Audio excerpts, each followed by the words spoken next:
പ്രണോമയായിട്ടുള്ള പേര് മറന്നുപോയി. വൈകാലക്ഷ്മി എന്ന് പറയുന്ന ആ സുന്ദരി കുട്ടി നന്നായിട്ട് ലളിതാ സഹസ്രനാമം സ്ഫുടമായി ജപിക്കും എന്നാൽ വളരെ പ്രാധാന്യമുള്ള ഒരു കാര്യമാണ്. ലളിതാ സഹസ്രനാമം അക്ഷരശുദ്ധിയോടുകൂടി സ്ഫുടമായി ജപിക്കുന്നതിന് ചുരുങ്ങിയത് 25 മുതൽ 30 മിനിറ്റ് വരെ വേണം.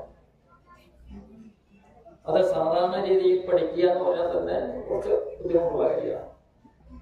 എനിക്ക് തോന്നുന്നത് ഈ കുഞ്ഞ് കുടുംബം തുടങ്ങിയോ ആവണേയുള്ളൂ. അപ്പൊ അരിയിലെടുത്ത് കഴിഞ്ഞിട്ടേ ഉള്ളൂ എന്ന് പറയുന്നത്. വയസ്സിലേക്ക് കുറിച്ചിട്ടേ ഉള്ളൂ. സ്വന്തമായിട്ട് അക്ഷരങ്ങൾ എഴുതാനോ വായിക്കാനൊന്നും ആയിട്ടില്ല. അങ്ങനെയുള്ള ഈ കുഞ്ഞുമോള് ഇത്രയും ബൃഹത്തായിട്ടുള്ള ദേവിയുടെ 1008 നാമങ്ങള് ശ്ലോകരൂപേണ അങ്ങനെയല്ല വിളിച്ചതല്ലേ? ശ്ലോകരൂപേണയാണ്. നാമാവലിയായിട്ടുണ്ട്, അത് കുറച്ചെളുപ്പമാണ്.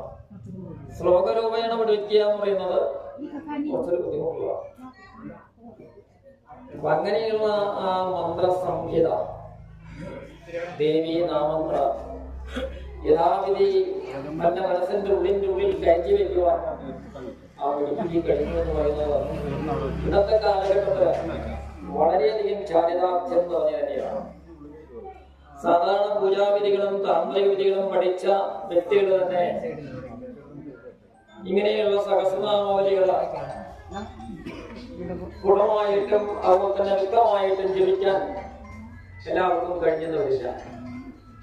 പിന്നെ അതിലെ ഏറ്റവും പ്രധാനപ്പെട്ടത് വിഷ്ണു സഹസ്രനാമം കുറച്ച് സൗകര്യമുള്ളതാണ്, നമുക്ക് വായിച്ചാൽ പെട്ടെന്ന് മനസ്സിലാവും, വ്യത്യാസമാവും. പക്ഷെ ലളിതാ സഹസ്രം അങ്ങനെയല്ല, അല്പം കട്ടി കൂടും. അതിനേക്കാൾ കട്ടി കൂടിയതാണ് ശിവന്റെ. എല്ലാ ദേവന്മാർക്കും ഇങ്ങനെ സഹസ്രനാമങ്ങളുണ്ട്. അതിൽ പ്രധാനമായിട്ടും എടുക്കുന്നത് വിഷ്ണു, ലളിത, ശിവൻ, ഇങ്ങനെ 3ആയിട്ടാണ് എടുക്കുന്നത്. അതിന് അതിൻ്റെതായ പ്രാധാന്യമുണ്ട്. വൈഷ്ണവ, ശൈവ, ശാക്തേയം എന്നാ പറയുക. ശാക്തേയം എന്ന് പറയുന്നത് ശക്തി കൂടി. ആ നാമങ്ങൾക്കും പദാവലികൾക്കും അക്ഷരങ്ങൾക്കും എല്ലാം അതിൻ്റെതായ ശക്തി കൂടുതലാണ്. ആദ്യം തന്നെ പറയുന്നു ശ്രീമാത, അല്ലെ? എങ്ങനെയാണ്?